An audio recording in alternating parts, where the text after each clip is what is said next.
Hi guys, so back with another brew day. I'm making a low alcohol smash beer, which is a single malt and single hop, and it's not really going to be a true smash, to be honest, because I've decided to add half a pound of oats to it and near enough half a pound of carapils, just to give it a bit more body and head retention. This old Marisotta I've had, I don't know if it's 2 or 3 years, but I've decided to get rid of it, and what better way to do that than make a low alcohol beer. Who cares if it works or not? So the strike water has gone into the mash tun. I think I'm aiming for about 74 degrees.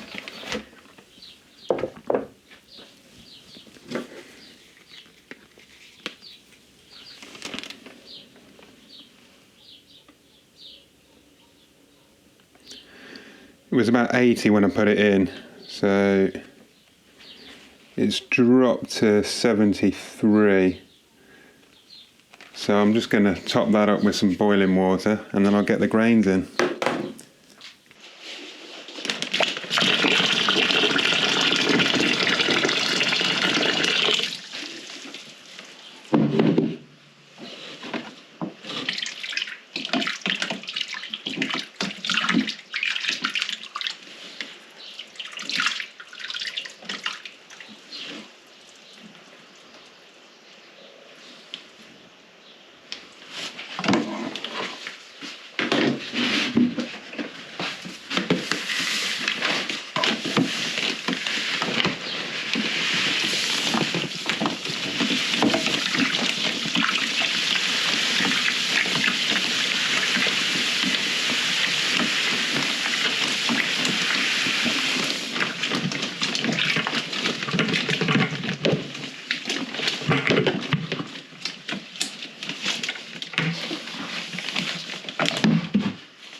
Right, so that was painless. Got that mash in at 66 degrees. I'm going to give it an hour, maybe open it up halfway through, give it a stir. I'll just get my sparge water ready to go. And I've got some hops in a bag with no label. I've got no idea what they are. My best guess is mosaic, but that is really just a guess. I haven't got a clue, to be honest. So I'm going to drop in about 10 grams for an hour boil, and then another 10 grams on the flame out, because they are old. They've been open for, well, a long time, so they're not really that potent. So I'm aiming for about 25 IBUs, but really, who knows? It's probably going to be much less, but I'm really not bothered. I don't like my beer too bitter, so yeah, that's the plan. Probably give it half hour and then get the sparge water heating up. Okay, so that's mashed for an hour. Time to collect the vault.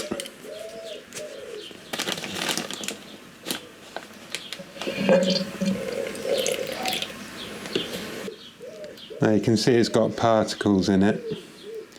The aim is to drain it until it's clear, and then we'll pour this back over the top.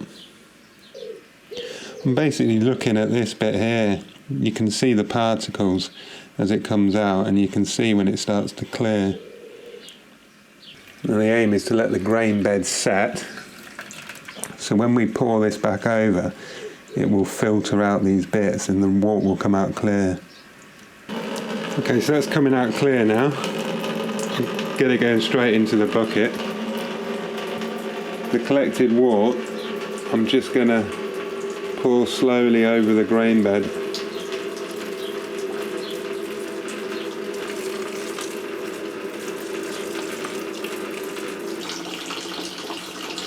Now basically I'm not too bothered about the speed at which I do this.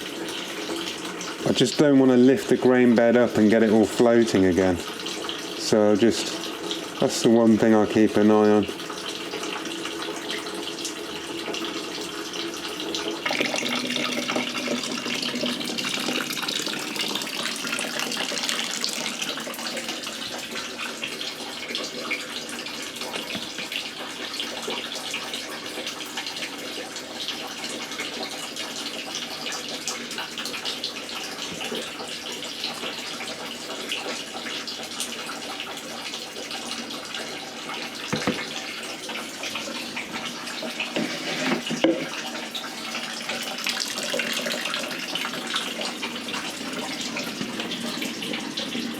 Sparge water's almost up to temp.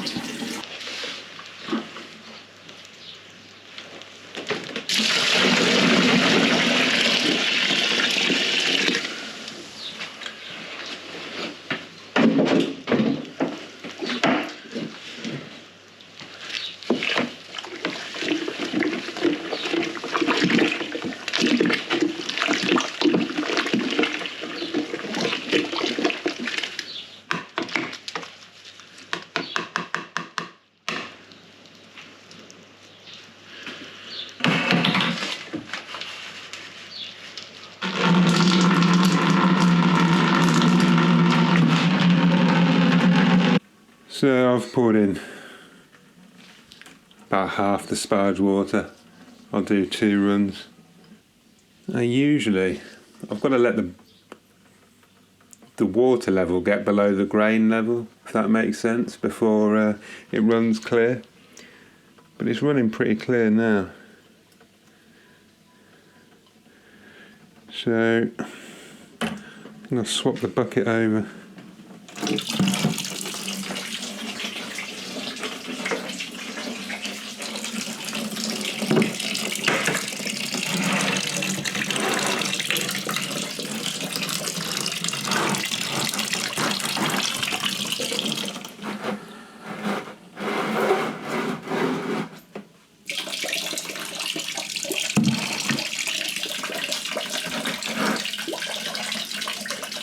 Once the grain bed is exposed, I'll start pouring this back over.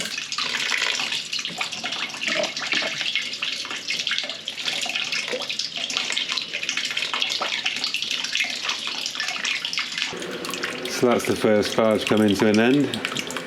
I'll pour the rest of the water on top. Do the same again. Collect the first run-ins. As soon as it starts running clear, I'll go straight into the kettle. Now there's a lot of dissenting opinions when it comes to brew day, but I think we can all agree on 2 things. You need a brew,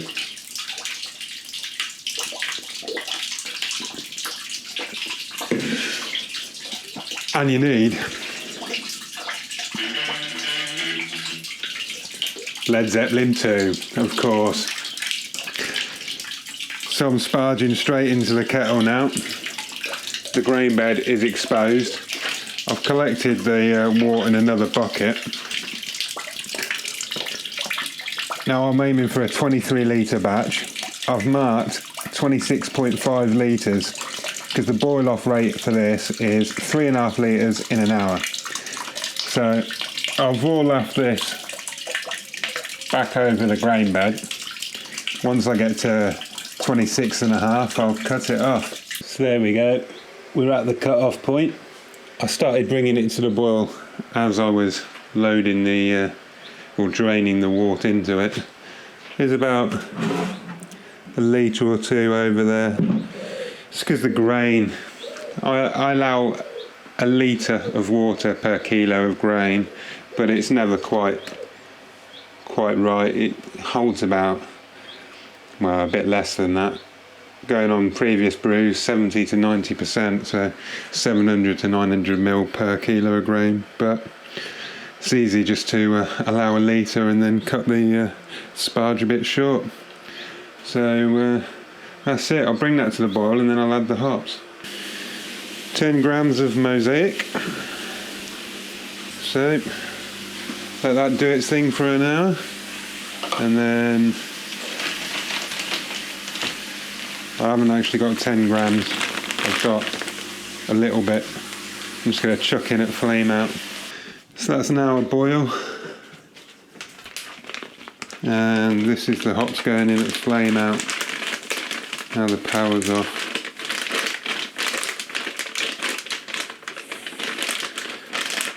Hops are really very delicate aromatic oils, so when they're added during the rolling boil, a lot of it gets destroyed.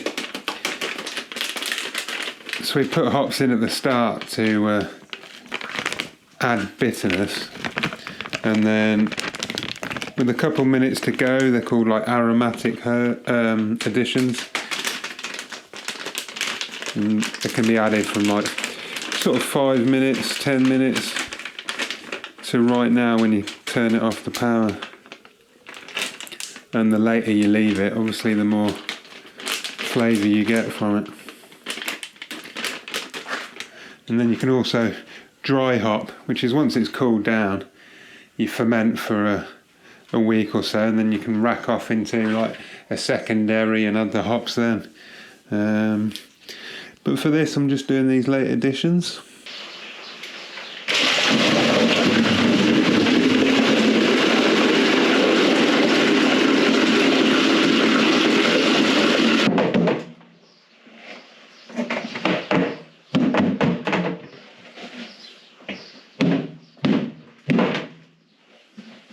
With these types, it's good to run a bit of Vaseline around the rim and over the seal.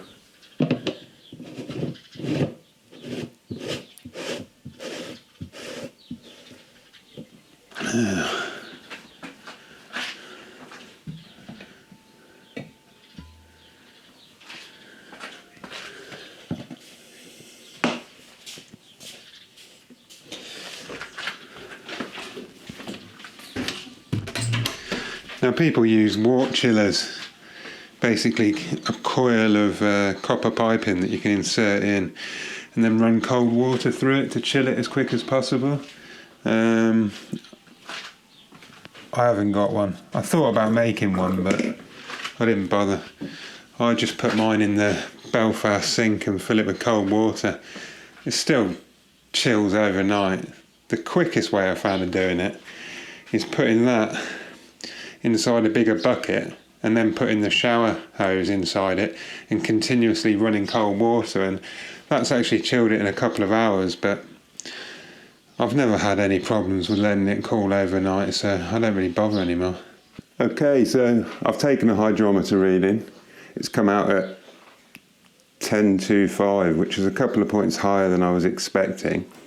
Which puts the efficiency for this brew at 82% using an online calculator, recipe builder, which is good to know because as I've been dialing in the system, it's been up and down, but I keep improving, so it'll help me build my recipes more accurately.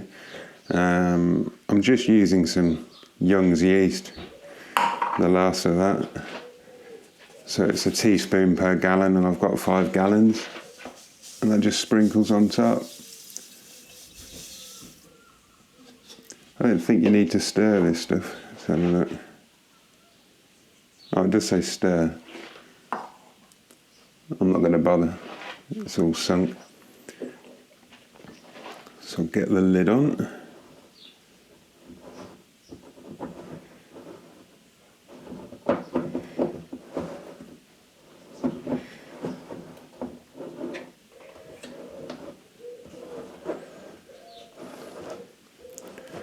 So just keep this out of direct sunlight. I think I'll I'll leave it in here for now. If it gets too cold, I'll take it upstairs.